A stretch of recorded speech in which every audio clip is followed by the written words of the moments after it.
Hello mes douceurs, ma première vidéo YouTube.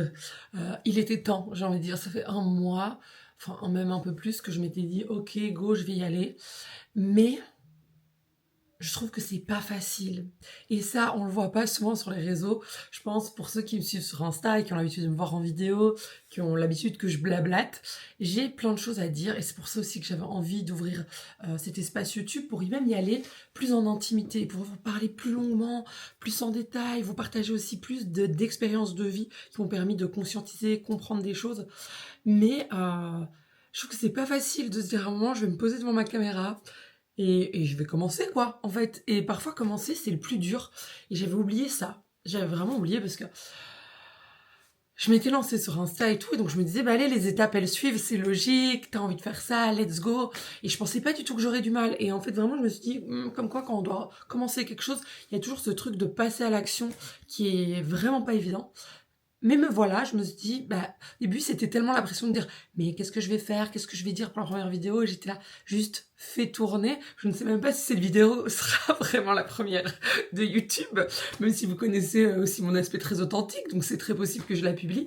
Mais, euh, mais je me suis dit, go, en fait, allons-y, n'attendons pas.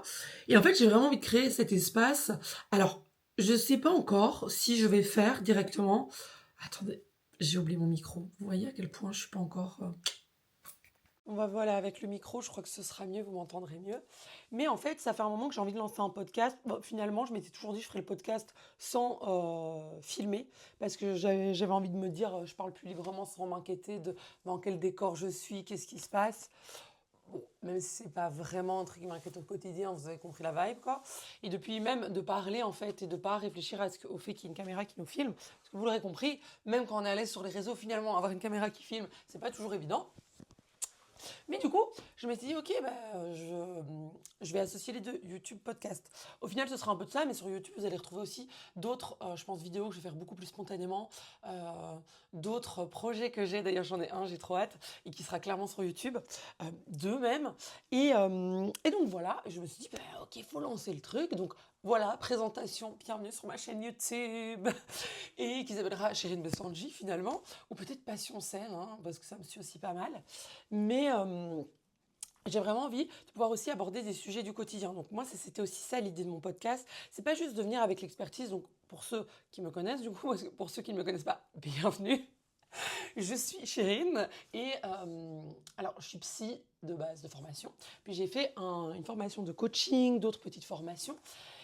Et moi, mon dada, c'est les relations amoureuses. Mais finalement, même derrière la relation amoureuse, plus profondément, c'est la relation à soi, la connexion à soi et comment en fait se créer une vie qui nous anime réellement. Et bon, j'ai un parcours plutôt on va dire catastrophique parce que toutes ces choses m'ont apporté tellement, mais des, pas des mieux niveau amour, où j'ai eu pas mal de schémas répétitifs, mec toxique, mec indispo, j'ai été moi-même l'indispo, évitante, puis anxieuse, enfin bref, j'ai flirté avec pas mal de schémas et de postures dans les relations amoureuses qui m'ont énormément appris, en fait, au-delà de mes formations, de mes études, des accompagnements que j'ai pu faire tout au long de ma vie. C'est vraiment l'expertise humaine que j'avais vraiment envie de transmettre finalement dans ma page Insta déjà dans un premier temps. Et en fait YouTube, j'ai envie d'aller encore plus loin dans cette expertise humaine et d'être vraiment plus là à vous partager des événements de mon quotidien, des compréhensions que j'ai, des prises de conscience que j'ai eues grâce à ce quotidien et d'enlever le tabou sur certaines choses.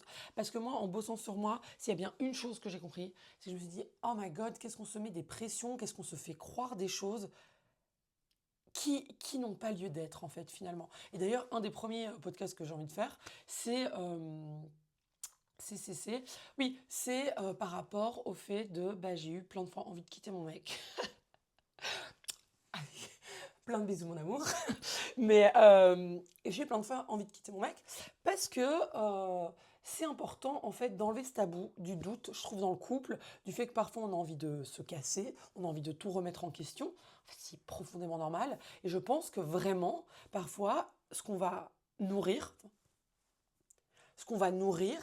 va clairement créer notre réalité. Si je vous donne cet exemple, bah, finalement je vais me lancer sur ce sujet et je n'en ferai même pas une vidéo à part entière, mais je vous donne un exemple. Quand j'étais plus jeune, je me rappelle qu'il y avait plein de moments où j'étais vraiment dans ce truc vision de l'amour, où je m'amourachais plus de l'amour que de la personne en face de moi. Et j'avais ce truc où vraiment j'attendais le bon. Et j'étais vraiment comme dans les films, comme dans les livres, et moi en plus j'ai ce schéma-là familial, donc j'étais vraiment là quand le prince charmant toquerait à ma porte finalement. Et donc parfois j'arrivais, et je rencontrais un mec et je me disais, c'est l'amour de ma vie, c'est lui, ça y est, c'est le bon. Sauf que les mois passés, la fusion amoureuse se cassait un petit peu la figure et finalement tu te rendais compte qu'en fait ça allait pas être le bon finalement. Mais tu t'accroches, hein. Je me disais pas, à l'époque, je me disais pas ça si consciemment que ça. Je me disais, oh mon Dieu, premier doute, première petite voix intérieure, mais on lutte. Première voix qui vient te dire, aïe aïe aïe, ça va pas. Mais on lutte. Et en fait, je trouve que c'est horrible parce que vu qu'on lutte envers ça, on réprime parce qu'on en a peur. Et en fait, vu qu'on réprime, ça va s'amplifier. Ça va s'amplifier et cette voix, elle va revenir encore plus fort. Et ben moi, je vais vous étonner, mais pour moi, c'est pas toujours de l'intuition. Parfois, c'est du doute et en fait, c'est notre réaction face au doute qui va le faire grandir. Et donc, moi, ça m'est arrivé d'avoir ce doute qui vient et qui me dit, en fait, c'est pas le bon, c'est pas celui que je croyais, c'est pas l'histoire que je voulais, il est pas si, parce que désillusion, il est pas si parfait ou autant dans la fusion qu'au début. Et bref, il y a plein de choses qui se passent dans la relation où tu te dis, ok, en fait, je me suis trompée, c'est pas lui, ça va pas, ça va, ça va pas. Et alors, parfois, évidemment, c'est juste ça va pas, tu le sens, ok, ciao. Mais souvent, dans la relation de couple, c'est normal de dire ça va pas. Parce que la personne en face de toi, elle va venir activer tes blessures, elle va fonctionner d'une manière qui n'est pas la tienne. Donc, elle va te mettre un miroir très inconfortable, elle va te demander de t'ouvrir à une perception autre que la tienne. Et nous, êtres humains, on aime bien s'accrocher à nos perceptions et à notre manière de voir le monde. Et donc, en fait, on se retrouve complètement chamboulé par un autre être humain qui ne répond pas forcément à nos attentes, à nos besoins, qui finalement, le super conte de fait qu'on se faisait de l'amour, bah, il est en train de changer un peu la chanson et ça nous va pas du tout. Il vient bien appuyer sur nos blessures, bien nous mettre en face de notre caca et de tout ce qu'on n'a pas encore bossé. Et donc oui, on doute. On doute et on se dit, oh, ça c'est non. Ça c'est non. En fait, il me déclenche tellement émotionnellement ou il me déçoit tellement à certains endroits que, en fait, ça peut pas être lui. Ça peut pas être celui que j'attendais parce que moi, ma vision de l'amour, si je dois allez, me référer, parce que je viens de lire un livre d'ailleurs là-dessus, me référer à des livres, à des films ou à mes inspirations en amour, ben c'est tout beau, tout flamme. Alors oui, dans le film, dans le livre, ils te mettent un obstacle qui est souvent un obstacle incommensurable d'ailleurs, un truc bien toxique. Et puis finalement, ils arrivent à passer à travers. Et finalement, tout va bien entre eux, ils sont fous amoureux, et l'amour est plus beau que tout, et la passion durera jamais. Voilà, 1h30 est passée, et on s'arrête quand leur histoire commence à peine. Mais il y a plein d'autres embûches qui les attendent plus loin sur le chemin. Et en fait, c'est ça qui est important de comprendre, c'est que oui, ok, au début tout est beau, tout est rose, et encore pas pour tout le monde. Et ça ne veut pas dire que la suite, ça ne doit pas être beau. La suite peut être très très belle, mais en fait, ce qui la rend moche parfois, ça va être justement le fait qu'on va incriminer l'autre de nos propres blessures, de tous les déclenchements qu'il va créer en nous. Parce que j'ai envie de vous dire, les gens qui sont le plus proches de notre cœur sont aussi le plus proches de nos cicatrices finalement. Et du coup, c'est des gens qui vont raviver des blessures. Et en fait, quand tu es déclenché émotionnellement, c'est que tu es activé dans une blessure. En fait, tes blessures émotionnelles, elles vont guider ta réactivité émotionnelle. Ça va guider tes choix amoureux, tes schémas répétitifs, ton discours interne. Et donc, c'est important de s'en rendre compte. Ça ne veut pas dire que tout le monde, qu'à chaque fois, il veut se dire « mais c'est mes blessures, donc c'est à moi d'aller voir à l'intérieur ». Et l'autre, pas grave, tu peux avoir envie de changer de partenaire, tu peux en avoir marre d'une manière de fonctionner avec un partenaire, bien entendu. Il ne faut pas tout remettre sur le travail que je fais sur moi, mais c'est juste important de se rendre compte au niveau de son pouvoir personnel et au niveau de sa relation, de se rendre compte de ce qui se passe au sein d'une relation. L'amour, c'est un espace qui va vous déclencher à fond de balle. C'est un espace qui va venir bien appuyer sur vos blessures, même celles que vous pensez que vous aviez résolues, qui va venir bien vous rechallenger si vous avez dépassé des schémas en disant tu vois, regarde, je suis juste là, est-ce que tu ne vas pas replonger dedans ?» Qui va venir vous challenger dans la différence à l'autre, dans vraiment vos perceptions, vous dire ok, mais en fait, moi j'ai ces besoins-là, j'ai ces attentes-là, et en fait je les exige d'une autre personne, parce que c'est ce qu'on aimerait en amour. C'est que tout d'un coup, quand on baisse la garde, quand on se sent aimé, en sécurité dans une relation, ou quand bien même qu'on ne se sente pas d'ailleurs en sécurité dans une relation, on va avoir des demandes, on va avoir des besoins, on va avoir des attentes qui est logique, hein. Une relation, c'est conditionnel, contrairement à l'amour qui peut être inconditionnel. Mais il y a un amalgame parfois dans ses besoins et dans ses attentes parce que vu qu'on rejoue de l'inconscient, qu'on rejoue des blessures, on va attendre de l'autre qui vienne comme sauver des parts de nous, qui vienne nous apporter ce qu'un parent, ce qu'une personne n'a pas pu nous apporter à un moment, qui viennent réparer ces blessures-là. Et en fait, c'est ça qui est génial dans la relation amoureuse, c'est que ça crée un magnifique effet miroir pour te dire hey, tu vois, il y a encore tout ça à taffer et c'est pas la personne en face qui va le faire pour toi. Et justement, c'est ça qui est beau dans la vie, c'est qu'elle va pas le faire pour toi, pour t'inviter vraiment à faire ce travail-là par toi-même. Alors, quand tu vas avoir, il y a plein de moments où dans ma relation, parce que revenons-en à ça, c'est que j'ai vraiment envie de vous expliquer ça à travers mon prisme personnel et pas du tout d'une posture de voilà, j'ai étudié ça, si ça, je m'en fous en fait. Je vais vous parler avec le cœur de ce que moi j'ai vécu et de ce que moi j'ai pu percevoir, comprendre, conscientiser à travers mon propre vécu. Et effectivement, par le passé, du coup, quand j'étais dans les doutes, j'essayais de réprimer cette voix, elle me faisait peur. Je me disais non, c'est pas le moment où mon rêve commence un peu la bulle commence à être percée en fait. Et donc j'avais pas envie de me dire ok en fait c'est le début de la fin. Donc je réprimais mes doutes et je me disais non, ils sont pas là, ils sont pas là, ils sont pas là. Et puis ça a monté, ça a grandi, ça a pris une place, jusqu'à ce que le doute soit la réalité finalement. Et qu'en fait tu te sens plus bien dans cette relation, plus épanoui, et qu'en fait tu as même nourri inconsciemment le chemin où tu vas pas communiquer, où tu vas plutôt nourrir le doute dans ton inconscient.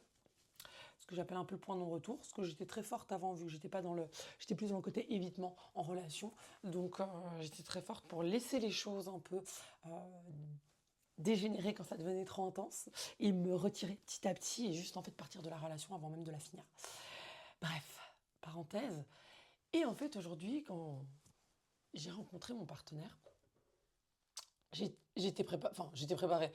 Je l'ai attiré, ma passion saine, et vraiment pour le coup, je l'ai attiré.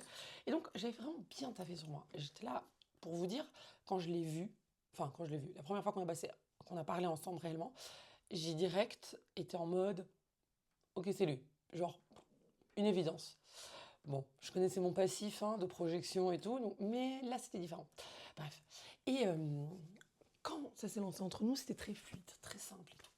Je me suis dit, waouh, putain, trop bien, j'ai jamais vécu un truc pareil. Et en même temps, à la fois, c'était la personne qui m'a le plus donné une claque au niveau de mes blessures émotionnelles. Genre, je pensais même pas que c'était possible. Genre, il m'a complètement percuté à ce niveau-là parce que, en fait, j'avais tellement bossé sur moi que je pense aussi que j'avais un peu baissé ma garde. Vous savez, ce truc où vous avez des nouveaux savoirs et vous avez l'impression que vous êtes première de classe tout d'un coup parce que vous avez super bien révisé et parce que vous êtes hyper excité par la matière. Alors qu'en fait, pas du tout, qu'il y a bien plus de profondeur dans la matière. Et ben, c'est un peu ça. C'est c'est que j'étais un peu en mode, bah super, j'ai bossé comme une malade, mais en fait j'avais bossé célib. Et le couple, j'étais là, ah purée, en fait c'est bien la pratique. Moi, tout ce que je pensais avoir coché dans ma to-do de travail sur soi, on va appeler ça comme ça, c'est pas très glamour, bah, j'étais là, pas sûre de moi, en fait. Et je me retrouvais pour la première fois avec un partenaire qui était sain, même si j'aime pas trop ces mots, je les nuancerai peut-être dans une vidéo YouTube justement. Je suis pas très très fan du mot sain, toxique, mais bon, c'est des raccourcis qui finalement parlent à tout le monde, donc on va les utiliser et qui ouvrent de toute façon des perceptions qui sont différentes en fonction de tout un chacun. Mais première fois que je me retrouvais avec un partenaire sain, et donc en fait, c'était hyper violent.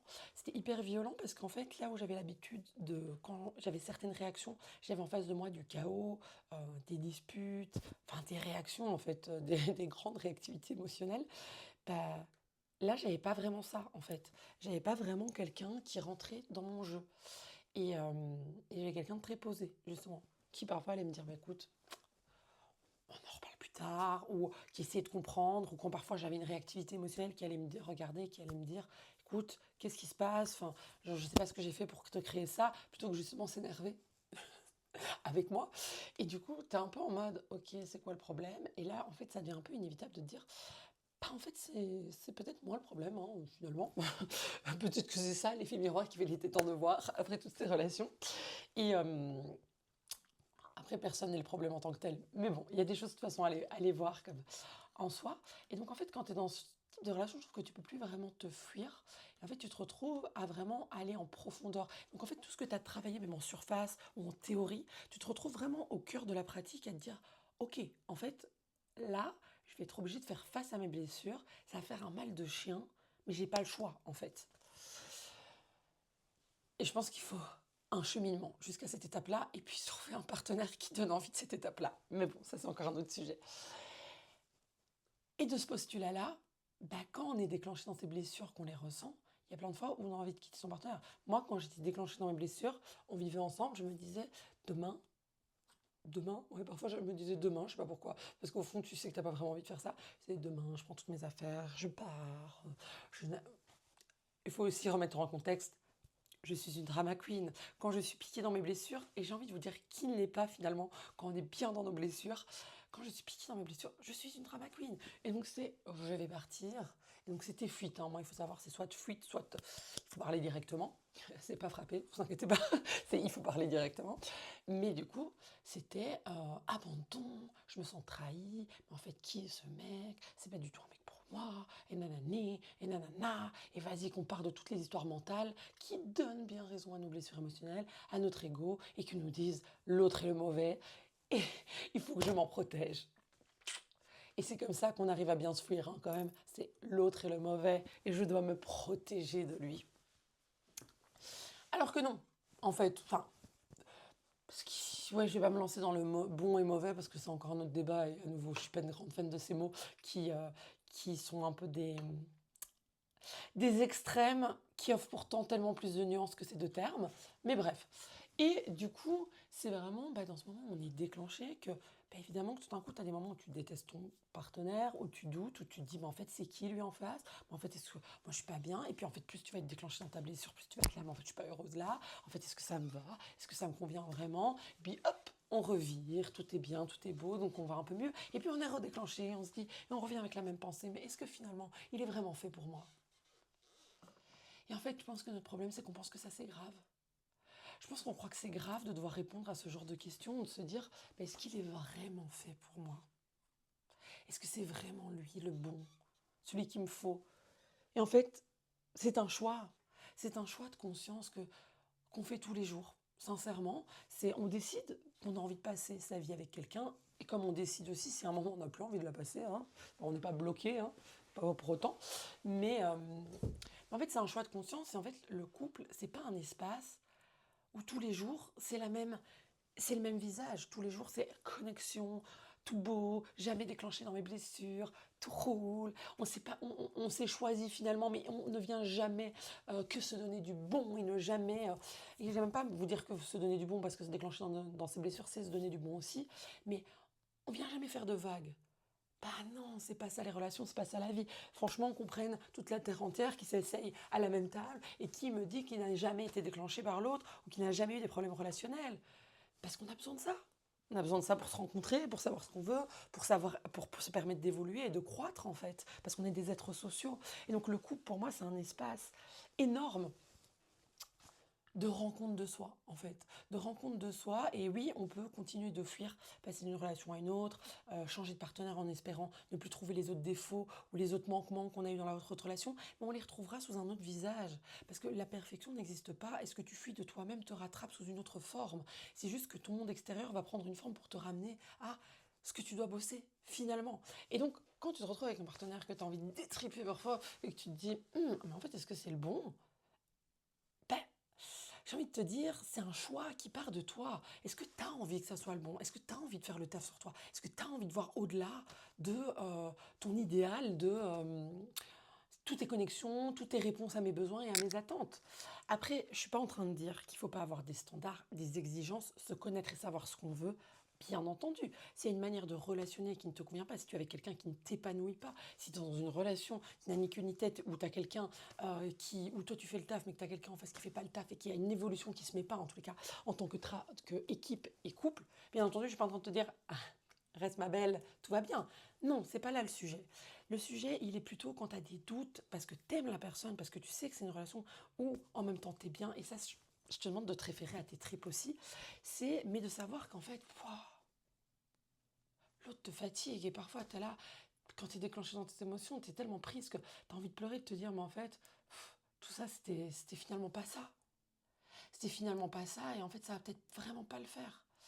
Et c'est là que je parle de ce doute-là et de te dire, en fait, ok, tu vois, peut-être que ça va pas le faire, hein, ou peut-être que ça va à fond le faire, mais ça reste un choix. Ça reste un choix, et en fait, au-delà du doute, plutôt que donner une énorme proportion au doute, vois l'opportunité de ce doute, l'opportunité pour toi, pour ta relation, pour ton couple. Et je pense que la vie, c'est vraiment une quête, à plutôt que s'auto-juger, à se focus, à agrandir nos problèmes, c'est plutôt que regarder un truc comme un problème et se dire, oh là là, je doute, catastrophe, je réprime, j'amplifie, ou oh, je doute, catastrophe, en fait, c'est que c'est pas le bon, et d'en faire un peu une obsesse, et de se dire, oh là là, enfin, il faut que j'arrête avec mes oh là là, mais, et d'en faire quelque chose qui prend tout l'espace, de se dire plutôt, ben, en fait, c'est quoi l'opportunité, c'est quoi ce qui se rejoue pour moi, qu'est-ce qui me déclenche émotionnellement, qu'est-ce que ça vient raviver en moi, à quoi l'autre ne répond pas, et en fait, qu'est-ce que ça me... C'est quoi l'opportunité pour moi, en fait, même d'y répondre finalement? Qu'est-ce que ça me donne comme opportunité pour aussi évoluer personnellement, mais aussi en relation? Parce que, ok, même s'il y a du doute et que finalement, bah, ça se met plus, peu importe, euh, ça va être quoi l'opportunité d'apprendre quand même quelque chose de cette relation et de pas juste me dire ah ok ça fait peur, ça pique, ça se passe pas comme je veux, je fuis et hop rebelote en fait. Donc autant prendre tous ces espaces là comme des opportunités. Et je pense que ça c'est vraiment notre gros souci parfois l'être humain, c'est que on a qualifié des choses de bonnes ou de mauvaises, de normales ou pas normales et donc on est en panique quand il se passe un truc qui sort un peu du sentier non attendu. Et on va s'auto-juger, on va en faire tout un fromage. Et en fait, c'est ça qui va créer notre souffrance. Alors que si on apprend à changer de regard sur ça, ben on est capable de transformer notre propre souffrance en quelque chose de positif. Et donc le doute, pour moi, c'est finalement ça. C'est en fait un couple, c'est un terrain de jeu, certes, hein, aussi, mais de croissance et de rencontre de soi ultime. Et donc, en fait, ça va venir piquer, ça va venir déranger, ça va venir gratter, ça va venir vous faire douter. Et en fait, c'est normal. Et plutôt que donner toute votre énergie à ce doute-là, donnez votre énergie pour comprendre les messages derrière ces doutes, les enseignements, les opportunités pour vous, et surtout pour relâcher la pression. En fait, pourquoi on devrait être parfait dans tout ce qu'on vit, tout ce qu'on fait? Est-ce que quand vous êtes... Je vous prends l'exemple des relations familiales, parce que moi, personnellement, la personne qui arrive en tête de liste, même avant mon mec, pour parfois me sortir de mes gonds et me faire me dire, mais je vais plus arrêter de lui parler, je vous ai dit, je suis un peu drama, je vais arrêter de lui parler, je vais tout couper contact et tout, c'est ma sœur. C'est ma sœur parce que, en fait, c'est les personnes dont je suis le plus proche d'une certaine manière et qui m'activent d'une manière qui est tellement forte, qui vient tellement triturer mes blessures, qu'en fait, il y a plein de moments où j'ai envie de les porter à distance, où j'ai envie de douter du lien, de remettre en question le lien. Et en fait, ça me fait du bien. Et je pense qu'on a besoin aussi de passer par ça et de se dire, ok, là, j'ai besoin de douter un gros coup, j'ai besoin de remettre en question parce que on a besoin de suivre notre fluctuation interne, on a besoin de vivre nos émotions, nos ressentis. Et il ne faut pas essayer de réprimer ou de juger trop vite, en fait, c'est par là de nous. Bien entendu, je vous dis tout ça dans un cadre, moi je vis une relation que je considère saine, je mets des guillemets parce que j'aime à nouveau pas trop ce terme. Je suis pas en train de vous dire que quand vous êtes avec un tocard hyper ultra toxique, il faut absolument se dire le doute est normal, je passe outre et je continue dans cette relation pour tout apprendre. Non, j'espère que vous comprendrez davantage les nuances derrière mes vidéos. Ça c'est un travail qui est le vôtre de sentir aussi si quelqu'un est bon pour vous ou pas. Euh, c'est pas facile toujours, parce que parfois le cerveau s'en mêle, que parfois quand on a quelqu'un de bien, justement notre cerveau va, après ce qu'on a vécu dans le passé, va nous dire ah, toxique, toxique, toxique. Moi c'est un peu ce que j'ai eu avec mon partenaire au départ. Et c'était pas le cas. Mais voilà, la vie s'est bien faite pour que je n'ai pas fui directement. Donc j'ai eu l'opportunité de le voir et d'apprendre sur moi-même pour aussi le comprendre. Mais ça n'empêche pas que peu importe les relations que vous vivez, il y a toujours des opportunités, des enseignements dans chacune de ces relations-là. Que vous décidez de rester avec ce partenaire ou pas, il y a toujours quelque chose à tirer de vous et à apprendre de vous. Et ça, c'est toujours intéressant parce qu'en fait, toutes ces choses-là, si vous vivez ces relations-là, c'est pas un hasard. Votre chemin n'est pas un hasard. Et donc, en fait, quand vous vivez ça, c'est que vous le vivez pour une prochaine étape de votre vie dans tous les cas, que ce soit dans la même relation ou dans une autre relation. Et donc, plus vite, vous allez aussi apprendre à braquer sur vous, apprendre à lâcher prise, à vous mettre moins de pression, à moins vous auto-juger ou comprendre en fait ce que tout ça vient dire de vous et ce qui se cache dans votre manière de fonctionner, plus vite vous allez vous libérer relationnellement pour attirer des choses en écho avec ça. Mais bref, vous avez vu, j'ai tellement de sujets à aborder que je pars dans tous les sens. Bon, on va être gentil, c'est ma première vidéo YouTube, donc finalement, je trouve que je m'en sors pas mal. Mais Est-ce qu'il faudrait peut-être que j'ai un fil conducteur? Parce que c'est vrai que moi, quand je parle de manière spontanée, ça, ça part, en fait. Et, euh, et tout ça pour dire, en fait, j'avais juste envie de casser ce tabou parce que moi, je vis une relation dont j'ai rêvé. Vraiment, je crois que dès que j'en parle, je pourrais avoir larmes aux yeux de reconnaissance, tellement, je me dis, je repense à toutes les parts de moi, par enfant, par ado, par jeune adulte, par chérie de maintenant. Et c'est ça, cette relation-là que je voulais vivre. Et j'en suis mais tellement reconnaissante. Et je souhaite ça vraiment à tout le monde, parce qu'on mérite tous de se sentir épanoui en relation. Mais je veux juste en fait casser ce mythe et parler de ce tabou qu'en fait c'est tellement normal. Même quand tu es hyper épanoui en relation, que tu es hyper bien avec ton partenaire, tu as des fois envie de le quitter, tu as des fois envie de tout remettre en question, tu as des fois où tu doutes et tu te dis mais oh, qu'est-ce que je fais avec lui? Et en fait, moi avec mon partenaire, on a tellement sécurisé déjà notre lien, première chose, et on a tellement aussi déconstruit aussi la peur de perdre, parce que quand on vit beaucoup dans la peur de perdre, il y a des sujets qu'on ne veut pas aborder, la communication devient très compliquée, alors que quand tu es aussi à l'aise avec la perte de l'autre, ça ne veut pas dire que tu n'es pas triste, hein, mais que tu es à l'aise, que tu vois en tout cas des bénéfices et pas que des inconvénients, tu arrives à percevoir aussi la communication différemment. Et donc parfois, quand on sent qu'on est moins connecté, quand on a des périodes où on peut être hyper connecté, et puis des périodes où on vit ensemble en plus. Donc on va être moins connecté, chacun de son côté. Puis tu vois, il y a des jours comme ça, tu sens que tu saoules l'autre, qu'il n'a pas envie que tu sois dans son espace forcément. Et en fait, c'est pas grave. Et c'est parce qu'on est rempli de peur. Oh, purée, je pourrais vraiment partir sur plein de sujets là. En fait, je pourrais faire un podcast, je pense, de vraiment une journée. Mais bon, je ne vais pas partir sur ce sujet-là. Mais j'allais dire, en fait, vu qu'il y a plein de peurs qui se mêlent à la relation, ce qui est normal, mais c'est de même parfois en parler, de voir, de sentir. Moi, il y a des moments où je sens que là, il est dans cette. Je sens que c'est le petit moment où il va se dire putain, celle-là, je pourrais tout plaquer et partir. Comme il sait qu'il y a des petits moments où c'est peut-être moi qui vais me dire ça. Souvent, on est assez alignés dans ces moments-là parce qu'on se saoule en même temps. Mais, mais en fait, c'est des sujets aussi qu'on ose parler. On ose se dire parfois, oh, purée, hier je remettais toute ma vie en question, j'avais envie de te quitter. Mais en fait, comme parfois, je remets tout mon business en question et je me dis, mais en fait, qu'est-ce que je fous? Comme je vous ai dit, j'ai pris un mois avant d'oser faire une vidéo parce que je suis là. En fait, pourquoi je fais ça finalement? Et qu'en fait, le cerveau s'empare. Et je pense que c'est important de plutôt qu'essayer toujours de maîtriser cette part de nous, de lui laisser de la place aussi. Par contre, bien entendu, de la laisser s'exprimer, mais de ne pas la nourrir après. Et je pense que c'est ça, le jeu qui est compliqué. C'est pareil avec les émotions. Pour moi, je pense qu'il n'y a pas meilleur moyen de dépasser ses blessures que de les ressentir. Après, c'est pas juste les ressentir, c'est les laisser les ressentir et puis après, nourrir aussi le chemin et réécrire l'histoire qu'on a envie de réécrire, apprendre à s'introspecter aussi sur notre manière de fonctionner. Et en fait, avec le doute, c'est pareil, laisse exprimer ton doute, laisse-toi traverser par le doute sans le juger, sans le réprimer. Et vis-le parce qu'en fait, c'est ok, c'est ok, ça fait partie, selon moi, de la vie, au-delà même des relations, ça fait partie de la vie.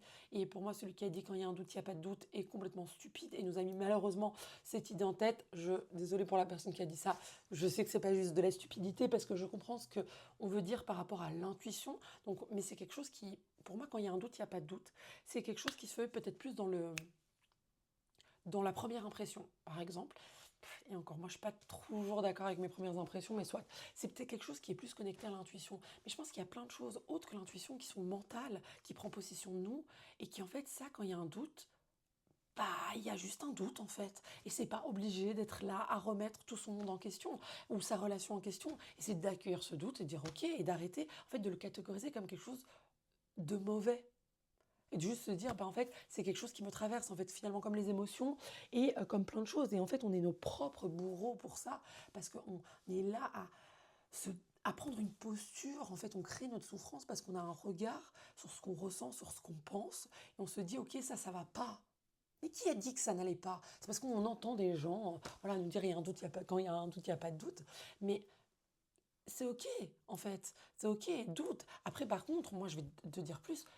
Ressens ton doute, laisse-le s'exprimer sans le juger. Mais par contre, va le rencontrer. Si tu vois qu'il se représente encore, qu'est-ce qui vient de déclencher à chaque fois? Qu'est-ce qui vient de titiller? Est-ce que tu sens vraiment que c'est tes blessures que tu vas aller introspecter, des besoins auxquels tu as besoin de répondre par toi-même? Est-ce que tu sens que c'est la configuration de la relation qui ne te va pas, le lien avec ton partenaire où il y a un travail d'équipe qui est pas cohérent pour toi? Va questionner, bien entendu. Je dis pas juste de ressentir ou d'accueillir tout sans jamais revenir à l'introspection, parce que moi je pense que c'est un jeu de vie, en fait, d'arriver à se laisser tranquille et en même temps d'arriver à se questionner et mettre de la conscience sur les choses. Euh, mais c'est de commencer à désacraliser aussi cette image parfaite du couple où on s'est trouvé pour la vie, c'est génial, c'est incroyable. Et en fait, on ne doit jamais rien remettre en question, on doit s'aimer tous les jours, être connecté, tu dois répondre à tous mes besoins et moi à toutes tes attentes, sans qu'il y ait de enfin, c'est pas de désaccord, mais sans qu'il y ait de fluctuation en fait là-dedans. Alors qu'en fait, la vie c'est du mouvement, tout est fluctuation, tout est éphémère, les choses sont cycliques. Et donc, c'est normal que les choses bougent, c'est normal qu'il y a des moments où tu vas douter, où tu vas plus te sentir en face avec ton partenaire, où tu vas te sentir déconnecté, mais c'est pour mieux te reconnecter aussi à l'autre, à toi. Et en fait, c'est des invitations de la vie. Et plutôt que voir ça comme des ennemis ou des choses à juger, voilà vraiment comme des opportunités pour toi, pour ton couple et même pour ton futur. Voilà, je pense que je vais m'arrêter là parce que vous voyez un peu comment je cause et comment je fais des liens surtout. Je serai capable de partir loin. Par contre, je suis désolée, mais c'est moi, on dirait que j'ai une partie de cheveux roux, alors que j'ai les cheveux assez sombres et noirs. Mais on dirait que j'ai une partie de cheveux roux, je ne comprends pas trop. Mais bon, ce n'est pas grave, là n'est pas le sujet. Alors, dites-moi en commentaire si cette première vidéo était complètement n'avait ni queue ni tête, ou si ça vous a plu de parler de manière plus spontanée sur le pouce finalement de sujets philosophiques sans trop de philosophie. Euh, Dites-moi, parce que ça m'intéresse trop d'avoir votre regard. Est-ce que vous voulez plutôt que je fasse... Je peux faire aussi des choses où je scripte plus. Je suis pas contre ça, j'adore écrire. Mais moi, c'est vrai que j'aime bien aussi ce côté où je vais parler face à la caméra de manière très spontanée parce que ça vient du cœur. En fait, je dis un peu ce qui me vient, mais après je sais que j'ai aussi un esprit qui pense beaucoup, donc ça peut partir un peu dans tous les sens. Donc je ne sais pas trop comment c'est de l'autre côté quand on m'écoute moi, mais du coup dites-moi, votre avis m'intéresse, et n'hésitez pas à me dire s'il y a des sujets que vous voulez que j'aborde, mais grand plaisir. En tous les cas, si ça résonne avec moi et que j'ai une expertise humaine là-dessus, ou un avis en tout cas, j'en parlerai avec le plus grand des plaisirs. Et voilà, et je pense même que je vais lancer mon podcast aussi, mais je sais pas si j'en ferai. Je pense que vu comment je parle dans un podcast, si je fais des gang gang gang et que je pars dans tous les sens, ça va être compliqué. Mais peut-être que je ferai quelque chose de différent que ce que je fais sur la machine YouTube. Mais bref, voilà, je vous lâche toutes mes réflexions, tous mes et si, et qui vont dans tous les sens.